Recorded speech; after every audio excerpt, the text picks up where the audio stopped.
जैसे कि last episode में हमने देखा कि हाओ शैन को अपना बीस मिल गया था और अब वो वापस ये हुआ के साथ ये हुआ के बीस पर बैठकर टेंपल में आने लगता है। आते वक्त हाओ शैन बीस के साथ बहुत अच्छे से खेलता है और उसे सूखी मछली भी खाने को देता है। इन दोनों की बॉन्डिंग काफी अच्छी है और ये दोनों आपस में बहुत अच्छे से खेल रहे हैं।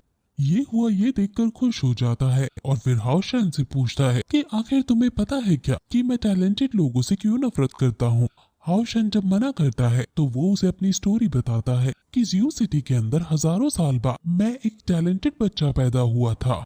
मैं 15 साल की उम्र में ही लेवल 3 पर पहुंच गया था। अपने शहर का मैं सबसे यंगेस्ट जीनियस था, जिस वजह से मैं सबके आकर्षण का केंद्र बन गया। लेकिन जब मेरी स्पिरिचुअल रिसर्सिनेशन हुई और मेरी सोल पावर निकल कर आई, वो सिर्फ 9 पॉइंट्स थी, यानी मेरी सोल पावर म्यूटेट हो गई थी, जिस वजह से मेरी सोल पावर 9 पॉइंट से आगे नहीं बढ़ पा रही थी। सभी को बहुत खुशी हुई क्योंकि जो लोग मुझसे चिढ़ते थे अब उन्हें मेरा मजाक उड़ाने का मौका मिल गया था।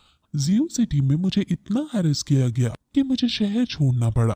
मेरे खुद के क्लासमेट जिनकी मैंने कभी मदद की थी, उन्होंने भी मेरा साथ छोड़ दिया और मुझे शहर से बाहर फेंक दिया। तभी मुझे पता चला कि ये दुनिया कितनी क्रूएल है। मैं जब बीस्ट माउंटेन पर गया तो वहाँ भी कोई बीस्ट मेरे साथ चलने को राजी नहीं हुआ, लेकिन तभी मुझे एक अकेला बीस्ट मिला जो खुद भी जिंदगी से परेशान था। हम में बॉन्डिंग हो गई और हमने अपनी ट्रेनिंग जारी रखी।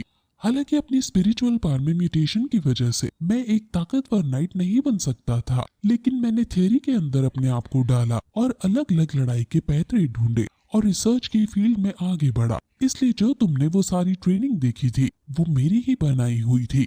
ये दुनिया क्योंकि बहुत क्रूएल थी, इसलिए मैंने इस दुनिया से सारे रिश्ते तोड़ डाले। और जब अंकल नलत मेरे पास तुम्हें लेकर आए थे और उन्होंने जब तुम्हारे टैलेंटेड होने का बताया था, तब मैंने तुम्हें रिजेक्ट कर दिया था। लेकिन अब जब मैंने तुम्हारे इस बीस्ट को देखा और जब मैं गुस्से में इसे मारने के लिए आगे बढ़ने लगा, और तब मुझे फिर रियलाइज हुआ कि जिन लोगों से और लोगों की जिस क्रुएलिटी से मैं नफरत करता था, वो ही क्रुएलिटी मेरे अंदर आने लगी। यानी जिससे मैंने नफरत की वो ही अब मुझे घेर बैठा था।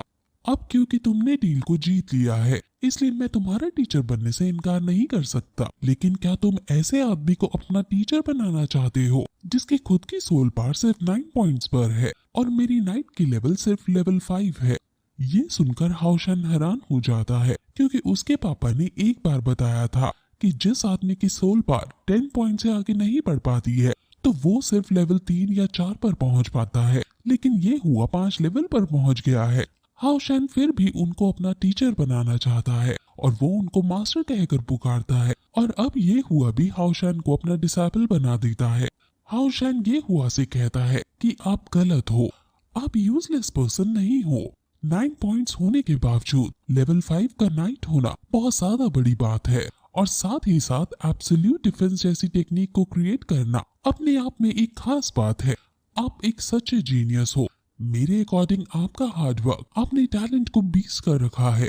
ये हुआ फिर हाओ शैन को अब अपने पास बुलाता है और कहता है कि तो आज मैं तुम्हें पहला लेसन सिखाऊंगा। ये कहते ही वो हाओ शैन को 20 से नीचे गिरा देता है और खुद भी फिर नीचे कूद जाता है। हाओ शैन नीचे गिरने लगता है, लेकिन ये हुआ उसे खुद को संभालने को कहता है और दोनों फिर हवा में गिरते गिरते स्वॉर्ड फाइट करने लगते हैं। ये हुआ कहता है कि मुझे पता है कि तुम बहुत टैलेंटेड हो, लेकिन तुम्हें मेरा डिसाइपल बनने के लिए एक बात जाननी जरूरी है। मेरे स्टूडेंट के अंदर डेथ को फेस करने की हिम्मत होनी चाहिए। अगर तुम थककर चूर चूर भी हो जाओ तो भी तुम्हें कभी अपनी तलवार नहीं छोड़नी है। अगर डेमन गॉड भी तुम्हारे सामने आ जाए तो भी तुम्हें अपने खून के एक एक कतरे के निकल जाने तक लड़ते रहना है। अब तभी हाओ शैन को ये हुआ कि तलवार लगती है और वो नीचे गिरने लगता है, जिसके बाद ये एपिसोड यहीं खत्म हो जाता है। इसका अगला एपिसोड भी हमने एक्सप्लेन कर दिया है, जिसे आप एंड स्क्रीन में दी गई लिंक पर जाकर देख सकते हैं। सो अब हम उस एपिसोड में मिलते हैं। सो तब तक के लिए बाय।